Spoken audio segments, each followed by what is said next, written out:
ಮಕ್ಕಳ ಸಮಸ್ಯೆಯನ್ನು ಚರ್ಚಿಸುವುದಕ್ಕೆ ಸರಸ್ವತಿ ಪತ್ರಿಕೆಯನ್ನ ಹುಟ್ಟುಹಾಕಿದರು. ನೋಡಿ, ಹೆಣ್ಮಕ್ಳು ಪ್ರಾಬ್ಲಮ್ಸ್ ಬಗ್ಗೆ, ಗರ್ಲ್ಸ್ ಪ್ರಾಬ್ಲಮ್ಸ್ ಬಗ್ಗೆ ಯಾರೂ ಮಾತನಾಡ್ತಿರ್ಲಿಲ್ಲ.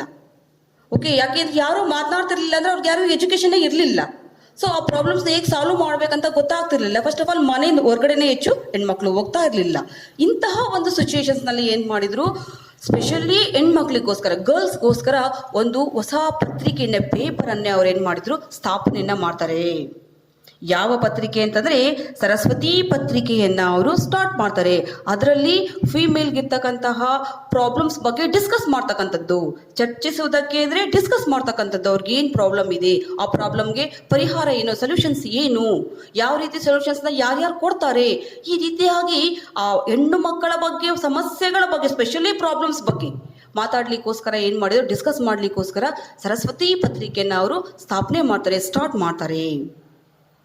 ಈ ಪತ್ರಿಕೆಯ ಕೆಲ ಪುಟಗಳನ್ನು ಮಕ್ಕಳಿಗೂ ಮೀಸಲಾಗಿರಿಸಿದರು. ಏನ್ ಮಾಡಿದ್ರು, ಆ ಪೇಪರ್ನಲ್ಲಿ, ಆ ಪೇಪರ್ನಲ್ಲಿ, ಸರಸ್ವತಿ ಪತ್ರಿಕೆಯಲ್ಲಿ ಆ ಪೇಪರ್ನಲ್ಲಿ ಏನ್ ಮಾಡಿದ್ರು, ಕೆಲವು ಪುಟಗಳನ್ನ ಅಂದ್ರೆ ಫ್ಯೂ ಪೇಜಸ್ನ ಏನ್ ಮಾಡಿದ್ರು, ರಿಸರ್ವ್ ಮಾಡಿದ್ರು. ಯಾರಿಗೋಸ್ಕರ? ಚಿಲ್ಡ್ರನ್ಗೋಸ್ಕರ. ಅವರ ಆಟ ಪಾಠ, ಚಿತ್ರ, ಈ ಥರ ಅವರ ಡ್ರಾಯಿಂಗ್ಸ್ನ ಅದರಲ್ಲಿ ತೋರಿಸುವಂಥದ್ದು, ಅವರ ಬರೀತಕ್ಕಂಥ ಸಣ್ಣ ಸಣ್ಣ ಕವನಗಳನ್ನು, ಪೊಯಮ್ಸ್ಗಳನ್ನ ತೋರಿಸ್ತಕ್ಕಂಥದ್ದು, ಈ ರೀತಿಯಾಗಿ ಮಕ್ಕಳ ಅಭಿವೃದ್ಧಿಗೋಸ್ಕರ, ಅವ್ರನ್ನ ಡೆವಲಪ್ಮೆಂಟ್ ಮಾಡಲಿಕ್ಕೋಸ್ಕರ ಏನು ಮಾಡಿದ್ರು, ಫ್ಯೂ ಪೇಜಸ್ನ ರಿಸರ್ವ್ ಮಾಡಿದ್ರು ಆ ಸರಸ್ವತಿ ಪತ್ರಿಕೆಯಲ್ಲಿ. ಮಕ್ಕಳಿಗಾಗಿ ಅಖಿಲ ಕರ್ನಾಟಕ ಮಕ್ಕಳ ಕೂಟ ಕಟ್ಟಿದರು. ಏನ್ ಮಾಡಿದ್ರಪ್ಪ ಅಂದ್ರೆ ಚಿಲ್ಡ್ರನ್ಗೋಸ್ಕರ ಏನ್ ಮಾಡಿದ್ರು, ಅಖಿಲ ಕರ್ನಾಟಕ ಮಕ್ಕಳ ಕೂಟ. ಒಂದು ಹೇಗೆ ಇಲ್ಲಿ ಸ್ತ್ರೀ ಶಾರದಾ ಸಮಾಜ ಅಂತ ವುಮೆನ್ಸ್ಗೋಸ್ಕರ ಒಂದು ಕಮಿಟಿಯನ್ನ ಮಾಡಿದ್ರು, ಹಾಗೆ ಚಿಲ್ಡ್ರನ್ಗೋಸ್ಕರ ಏನ್ ಮಾಡಿದ್ರು ಇವರು, ಅಖಿಲ ಕರ್ನಾಟಕ ಮಕ್ಕಳ ಕೂಟ. ಮಕ್ಕಳಿಗೆ ನೀವು ಅಟ್ ಪ್ರೆಸೆಂಟ್ ಕೂಡ ಈ ಒಂದು ಕಮಿಟಿಯನ್ನ ನೀವು ನೋಡ್ಬೋದು. ಇವು ಕನ್ನಡ ಸಾಹಿತ್ಯ ಪರಿಷತ್ ಅಂತ ಚಾಮರಾಜಪೇಟೆನಲ್ಲಿ ರೆಡ್ ಕ್ರಾಸ್ ಹಾಸ್ಪಿಟಲ್ ಇದೆಯಲ್ಲ, ಅದ್ರ ಪಕ್ಕದಲ್ಲೇ ಅಲ್ಲಿ ಮಕ್ಕಳ ಕೂಟ ಅಂತ ಒಂದು ಇವತ್ತಿಗೂ ಇದೆ, ಆ ಒಂದು ಬಿಲ್ಡಿಂಗ್ ಇದೆ. ಅಲ್ಲಿ ಮಕ್ಕಳಿಗೋಸ್ಕರನೇ ಸ್ಪೆಷಲ್ ಆಗಿ ಆಟ, ಓಟ, ಪಾಠ ಎಲ್ಲವನ್ನ ಅಲ್ಲಿ ಹೇಳ್ಕೊಡ್ತಾ ಇದ್ದಾರೆ. ಇವತ್ತಿಗೂ ಕೂಡ ನಾವು ಅದನ್ನ ಗಮನಿಸಬಹುದಾಗಿದೆ, ನೋಡ್ಬೋದಾಗಿದೆ. ಸುತ್ತಮುತ್ತಲಿನ ಮಕ್ಕಳನ್ನು ಸೇರಿಸಿದರು. ಏನ್ ಮಾಡಿದ್ರು, ಅವ್ರು ಇರ್ತಕ್ಕಂತಹ ಮನೆಯ ಸುತ್ತಮುತ್ತ ಅಥವಾ ಅವ್ರಿಗೆ ಗೊತ್ತಿರ್ತಕ್ಕಂಥ ಎಲ್ಲ ಮಕ್ಕಳನ್ನ, ಚಿಲ್ಡ್ರನ್ಗಳನ್ನ ಏನ್ ಮಾಡಿದ್ರು, ಒಂದ್ ಕಡೆ ಕರ್ಕೊಂಡ್ ಬರ್ತಾ ಇದ್ರು, ಒಂದ್ ಕಡೆ ಸೇರಿಸ್ತಾ ಇದ್ರು. ಮಕ್ಕಳ ಆಶಯಕ್ಕೆ ತಕ್ಕಂತೆ ಕಥೆ ಕಟ್ಟಿದರು. ಏನ್ ಮಾಡಿದ್ರು, ಮಕ್ಕಳಿಗೆ ಇಷ್ಟ ಆಗುವಾಗೆ, ಅವ್ರು ಲೈಕ್ ಮಾಡುವಾಗೆ, ಅವರ ಇಂಟೆನ್ಷನ್ ರೀತಿಯಲ್ಲಿ ಏನ್ ಮಾಡಿದ್ರು, ಸ್ಮಾಲ್ ಸ್ಮಾಲ್ ಸ್ಟೋರಿಯನ್ನ ಅವರು ಕಟ್ತಾ ಇದ್ರು, ಸ್ಮಾಲ್ ಸ್ಮಾಲ್ ಸ್ಟೋರಿಯನ್ನ ಅವರಿಗೆ ಹೇಳ್ತಾ ಇದ್ರು. ನಾಟಕ ರಚಿಸಿದರು. ಅಂದ್ರೆ ನಾಟಕ ಮೀನ್ಸ್ ಡ್ರಾಮಾ. ಅವರೇ ಡ್ರಾಮಾಗಳನ್ನ ಕ್ರಿಯೇಟ್ ಮಾಡ್ತಾ ಇದ್ರು. ಆ ಸ್ಮಾಲ್ ಚಿಲ್ಡ್ರನ್ ಏನ್ ಮಾಡ್ಬೇಕು, ಡ್ರಾಮಾಗಳನ್ನ ಓದ್ಲಿಕ್ಕೆ, ಬರೀಲಿಕ್ಕೆ ಅಥವಾ ಆಕ್ಟ್ ಮಾಡ್ಲಿಕ್ಕೆ ಸಾಧ್ಯ ಆಗ್ತಕ್ಕಂಥ ಸ್ಮಾಲ್ ಸ್ಮಾಲ್ ಡ್ರಾಮಾಗಳನ್ನ ಕಲ್ಯಾಣಮ್ಮನವರೇ ಕ್ರಿಯೇಟ್ ಮಾಡ್ತಾ ಇದ್ರು. ಅವರೇ ಮಕ್ಕಳಿಗೆ ಇಷ್ಟ ಆಗ್ತಕ್ಕಂತಹ, ಲೈಕ್ ಆಗ್ತಕ್ಕಂತಹ ಕಥೆಗಳನ್ನ, ಸ್ಟೋರೀಸ್ಗಳನ್ನ ಅವರೇ ಕ್ರಿಯೇಟ್ ಮಾಡ್ತಾ ಇದ್ರು. ಓನ್ ಕ್ರಿಯೇಟರ್ ಆಗಿದ್ರು ಅವಾಗ ಮಕ್ಕಳಿಗೋಸ್ಕರ. ಕುಣಿಸಿದರು. ಏನ್ ಮಾಡ್ತಿದ್ರು, ಅವ್ರಿಗೆ ಅವ್ರ ಎಂಟರ್ಟೈನ್ಮೆಂಟ್ಗೋಸ್ಕರ ಅವ್ರನ್ನ ಡ್ಯಾನ್ಸ್ ಮಾಡಿಸ್ತಾ ಇದ್ರು. ಆಟವಾಡಿಸಿದರು. ಅವ್ರನ್ನ ಪ್ಲೇ ಮಾಡಿಸಿದ್ರೆ, ಈಗ ರನ್ನಿಂಗ್ ಇರ್ಬೋದು, ಸ್ಮಾಲ್ ಸ್ಮಾಲ್ ಬೇರೆ ಬೇರೆ ಗೇಮ್ಸ್ನೆಲ್ಲ ಏನ್ ಮಾಡ್ತಾ ಇದ್ರಲ್ಲಿ, ಆ ಮಕ್ಕಳ ಕೂಟದಲ್ಲಿ ಮಕ್ಕಳನ್ನ ಸೇರಿಸಿ ಆಟ ಕೂಡ ಆಡಿಸ್ತಾ ಇದ್ರು. ಏನೇನ್ ಮಾಡ್ತಿದ್ರು, ಡ್ರಾಮಾ ಮಾಡಿಸ್ತಾ ಇದ್ರು, ಸ್ಟೋರೀಸ್ ಹೇಳ್ತಾ ಇದ್ರು, ಡ್ಯಾನ್ಸ್ ಮಾಡಿಸ್ತಾ ಇದ್ರು, ಮತ್ತೆ ಪ್ಲೇಯಿಂಗ್ ಮಾಡ್ಲಿಕ್ಕೂ ಕೂಡ ಅವ್ರನ್ನ ಬಿಡ್ತಾ ಇದ್ರು. ಮಕ್ಕಳಿಗೆ ಹೊಸ ಲೋಕವನ್ನೇ ತೆರೆದರು. ಏನ್ ಮಾಡಿದ್ರು, ಒಂದು ನ್ಯೂ ವರ್ಲ್ಡ್ ಅನ್ನೇ ಕ್ರಿಯೇಟ್ ಮಾಡಿದ್ರು ಕಲ್ಯಾಣಮ್ಮ. ಯಾರಿಗೋಸ್ಕರ? ಚಿಲ್ಡ್ರನ್ಗೋಸ್ಕರ, ಮಕ್ಕಳಿಗೋಸ್ಕರ. ಯಾಕಂದ್ರೆ ಆಗಿನ ಕಾಲದಲ್ಲಿ, ಯಾವಾಗ 18th ಸೆಂಚುರಿನಲ್ಲಿ ಏನಾಗಿತ್ತಪ್ಪ, 18th ನಲ್ಲಿ ಮಕ್ಕಳಿಗೆ ಅಷ್ಟೊಂದು ಫ್ರೀಡಮ್ ಇರ್ತಾ ಇರಲಿಲ್ಲ. ಸ್ಪೆಷಲಿ ಗರ್ಲ್ಸ್ಗೆ ಯಾವುದೇ ರೀತಿಯ ಎಲ್ಲ ಮನೆ ಒಳಗಡೆನೆ ಇರಬೇಕು. ಯಾವಾಗ ಹೆಣ್ಮಕ್ಳು ಮನೆಯಿಂದ ಆಚೆ ಹೋಗ್ಬಾರ್ದು, ಸ್ಕೂಲ್ಗೆ ಹೋಗ್ಬಾರ್ದು, ಸ್ಕೂಲ್ಗೆ ಹೋಗಿ ಸ್ಟಡಿ ಮಾಡಬಾರ್ದು, ಈ ರೀತಿ ಕಂಡೀಷನ್ ಇರ್ತಾ ಇತ್ತು. ಅಂತಹ ಕಂಡೀಷನ್ ಇಂದ ಹೊರ ಬಂದು ಕಲ್ಯಾಣಮ್ಮ ಏನ್ ಮಾಡಿದ್ರು, ಬೇರೆ ಮಕ್ಕಳು ಕೂಡ, ಏನು ಅದರ್ಸ್ ಚಿಲ್ಡ್ರನ್ಸ್ ಇದ್ದಾರೆ, ಫಿಮೇಲ್ ಚಿಲ್ಡ್ರನ್ಸ್ ಇದಾರಲ್ಲ, ಗರ್ಲ್ಸ್ ಚಿಲ್ಡ್ರನ್ಸ್, ಅವ್ರು ಎಲ್ಲರೂ ಕೂಡ ಸ್ಟಡಿ ಮಾಡ್ಬೇಕಂತ ಇಷ್ಟೆಲ್ಲಾ ಶ್ರಮವನ್ನ, ಎಫರ್ಟ್ ಅನ್ನ ಅವರು ಹಾಕ್ತಾ ಇದ್ರು. ಈ ಎಲ್ಲ ಕೆಲಸಗಳು ಅವರಿಗೆ ತೃಪ್ತಿ ತಂದವು. ಅಂದ್ರೆ ತಾವು ಏನ್ ಕೆಲಸ ಮಾಡ್ತಾ ಇದ್ದೀನೋ ವುಮೆನ್ಸ್ ಮತ್ತೆ ಚಿಲ್ಡ್ರನ್ಗೋಸ್ಕರ, ಆ ಎಲ್ಲ ಕೆಲಸಗಳು ಅವರಿಗೆ ಸ್ಯಾಟಿಸ್ಫ್ಯಾಕ್ಷನ್, ತೃಪ್ತಿ ಮೀನ್ಸ್ ಸ್ಯಾಟಿಸ್ಫ್ಯಾಕ್ಷನ್ ತಂದ್ಕೊಡ್ತಾ ಇತ್ತು. ಎಸ್, ನಾನು ಮಾಡ್ತಿರ್ತಕ್ಕಂಥ ಕೆಲಸ ನನಗೆ ತೃಪ್ತಿಯಾಗಿದೆ, ಸ್ಯಾಟಿಸ್ಫ್ಯಾಕ್ಷನ್ ಆಗ್ತಾ ಇದೆ ಅಂತೇಳಿ ಅವರು ಅಂದ್ಕೊಂಡಿದ್ರು.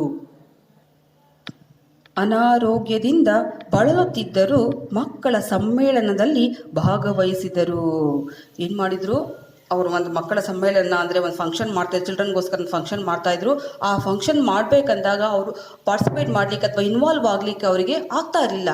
ಯಾಕಪ್ಪ ಅಂದರೆ ಅವ್ರಿಗೆ ಏನಾಗಿತ್ತು? ಅನ್ಹೆಲ್ದಿ. ಅನಾರೋಗ್ಯ ಮೀನ್ಸ್ ಅನ್ಹೆಲ್ದಿ. ಬಳಲುತ್ತಿದ್ದರು ಮೀನ್ಸ್ ಸಫರಿಂಗ್. ಅವರು ಅನ್ಹೆಲ್ದಿ ಪ್ರಾಬ್ಲಮ್ಸಿಂದ ಇದ್ದರೂ ಕೂಡ ಅವರು ಅದನ್ನು ಕೇರ್ ಮಾಡದೆ ಏನು ಮಾಡಿದರು? ಮಕ್ಕಳಿಗೋಸ್ಕರ ಆ ಒಂದು ಫಂಕ್ಷನ್ನಲ್ಲಿ ಅವರು ಇನ್ವಾಲ್ವ್ ಆಗ್ತಾರೆ. ಮಹಿಳೆಯರ ಮತ್ತು ಮಕ್ಕಳ ಕಲ್ಯಾಣಕ್ಕಾಗಿ ತನ್ನ ಕಷ್ಟ ಕೋಟಲೆಗಳನ್ನು ಬದಿಗಿಟ್ಟು ದುಡಿದ ಹಿರಿಯ ಜೀವ. ಅಂದರೆ ವುಮೆನ್ ಮತ್ತು ಚಿಲ್ಡ್ರನ್ಗೋಸ್ಕರ, ಅವರ ಒಂದು ಕಲ್ಯಾಣಕ್ಕೋಸ್ಕರ, ಅವರ ಒಂದು ಡೆವಲಪ್ಮೆಂಟ್ಗೋಸ್ಕರ ತನ್ನ ಲೈಫನ್ನೇ ಅವ್ರು ಏನು ಡೆಡಿಕೇಟ್ ಮಾಡಿದ್ರು. ತನ್ನ ಲೈಫ್ ಕಲ್ಯಾಣಮ್ಮ ತನ್ನ ಜೀವನವನ್ನೇ ಮುಡುಪಾಗಿಟ್ಟು ಕೆಲಸವನ್ನು ಮಾಡಿದ್ರು. ಯಾರಿಗೋಸ್ಕರ? ಮಹಿಳೆ ಮತ್ತು ಮಕ್ಕಳಿಗೋಸ್ಕರ. ಇಂತಹ ಜೀವ, ಹಿರಿಯ ಜೀವ ಯಾರಪ್ಪ? ಆರ್ ಕಲ್ಯಾಣಮ್ಮನವರು. ಇವರು 1965ರಲ್ಲಿ ಮರಣ ಹೊಂದಿದರು.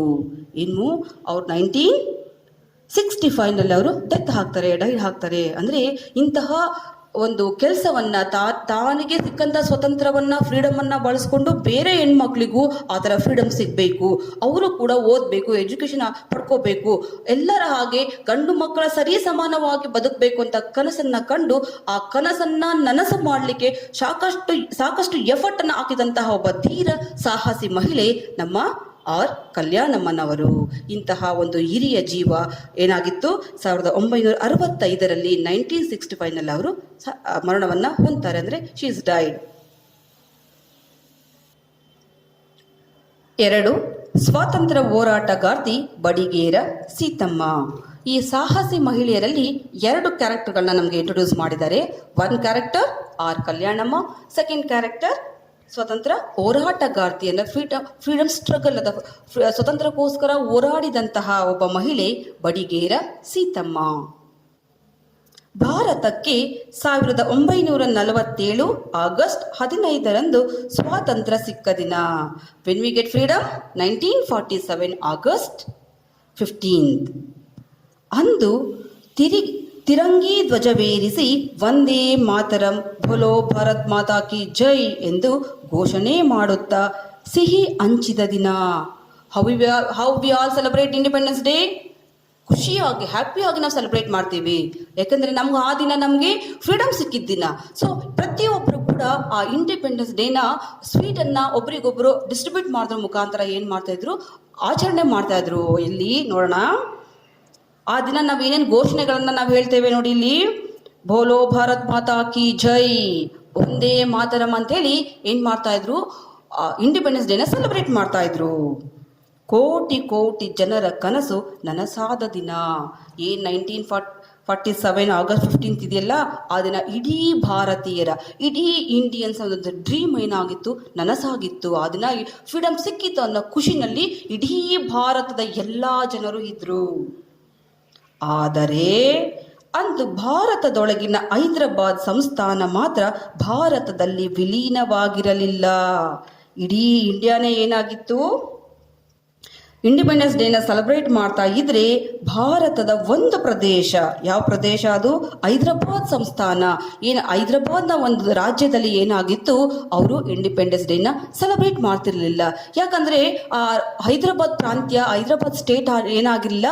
ಭಾರತದ ಜೊತೆಗೆ ಜಾಯಿನ್ ಆಗಿರಲಿಲ್ಲ, ವಿಲೀನವಾಗಿರಲಿಲ್ಲ. ಅಂದರೆ ಅದ್ರ ಜೊತೆಗೆ ಜಾಯಿನ್ ಆಗಿರಲಿಲ್ಲ, ಸಪ್ರೇಟ್ ಆಗಿತ್ತು. ಅದು ಭಾರತದ ತ್ರಿವರ್ಣ ಧ್ವಜವನ್ನು ನಿಷೇಧಿಸಲಾಗಿತ್ತು. ಏನು ಮಾಡಿದ್ರಲ್ಲಿ? ಆ ಫ್ಲಾಗನ್ನು ಏನು ಮಾಡಿದ್ರು? ಆಯಿಸ್ಟ್ ಮಾಡಲಿಕ್ಕೆ ಬಿಡ್ತಾ ಇರಲಿಲ್ಲ. ಸ್ಟ್ರಿಕ್ಟ್ ಆಗಿ ಆರ್ಡರ್ ಮಾಡಿದ್ರು, ಯಾರು ನ್ಯಾಷನಲ್ ಫ್ಲಾಗನ್ನು ಆಯಿಸ್ಟ್ ಮಾಡಬಾರ್ದಂತ. ಯಾಕಂದರೆ ನಿಮ್ಗೆ ಇಲ್ಲಿ ಯಾವುದೇ ರೀತಿ ಫ್ರೀಡಮ್ ಸಿಕ್ಕಿಲ್ಲ ಅಂತ ಹೇಳಿ ಹೈದರಾಬಾದ್ನ ಒಂದು ಪ್ರದೇಶದಲ್ಲಿ ಫ್ಲಾಗನ್ನು ಆಯಿಸ್ಟ್ ಮಾಡಲಿಕ್ಕೆ ಪರ್ಮಿಷನ್ ಕೊಟ್ಟಿರಲಿಲ್ಲ, ರಿಜೆಕ್ಟ್ ಮಾಡಿದ್ರಲ್ಲಿ. ನಿಷೇಧಿಸಲಾಗಿತ್ತು ಅಂದರೆ ರಿಜೆಕ್ಟ್ ಮಾಡಿದ್ರಲ್ಲಿ. ಇದರಿಂದ ಹೈದರಾಬಾದ್ ಪ್ರಾಂತ್ಯದ ಜನರು ನಿಜಾಮನ ವಿರುದ್ಧ ಸಿಡಿದೆದ್ದರು. ಏನು ಮಾಡಿದ್ರು, ಇಡೀ ಇಂಡಿಯಾನೇ ಇಂಡಿಪೆಂಡೆನ್ಸ್ ಡೇ ಅಂತ ಸೆಲೆಬ್ರೇಟ್ ಮಾಡ್ತಿರ್ಬೇಕಾದ್ರೆ ನಾವು ಯಾಕೆ ಸೆಲೆಬ್ರೇಟ್ ಮಾಡಬಾರ್ದು, ನಮ್ಗೆ ಯಾಕೆ ನೀವು ಫ್ರೀಡಮ್ ಕೊಡ್ತಾ ಇಲ್ಲ, ನಮಗೂ ಫ್ರೀಡಮ್ ಬೇಕಂತ ಹೇಳಿ ಆ ಪ್ರಾಂತ್ಯದ ಜನರೆಲ್ಲ, ಹೈದರಾಬಾದ್ ಪ್ರಾಂತ್ಯದ ಅಂದರೆ ಹೈದರಾಬಾದ್ ಸ್ಟೇಟ್ನ ಜನರೆಲ್ಲ ಏನು ಮಾಡಿದ್ರು, ಒಟ್ಟಾಗಿ ಸೇರಿ ಅಲ್ಲಿನ ರಾಜನಿಗೆ ವಿರುದ್ಧ ಏನು ಮಾಡಿದ್ರು, ಹೋರಾಟವನ್ನು ಸ್ಟಾರ್ಟ್ ಮಾಡಿದ್ರು, ಸ್ಟ್ರೈಕ್ ಮಾಡಲಿಕ್ಕೆ ಸ್ಟಾರ್ಟ್ ಮಾಡಿದ್ರು. ಹೈದರಾಬಾದ್ ಕಿಂಗ್ ಇದ್ರಲ್ಲ, ನಿಜಾಮರು ಅಂತ ಕರಿತೀವಲ್ಲ, ಸೊ ಅವರ ವಿರುದ್ಧವಾಗಿ ಏನು ಮಾಡಿದ್ರು, ಘೋಷಣೆಗಳನ್ನ ಕೂಗ್ತಾ ಅವರು ಫೈಟ್ ಮಾಡಲಿಕ್ಕೆ ಸ್ಟಾರ್ಟ್ ಮಾಡಿದ್ರು, ನಮಗೂ ಫ್ರೀಡಮ್ ಬೇಕು ಅಂತ.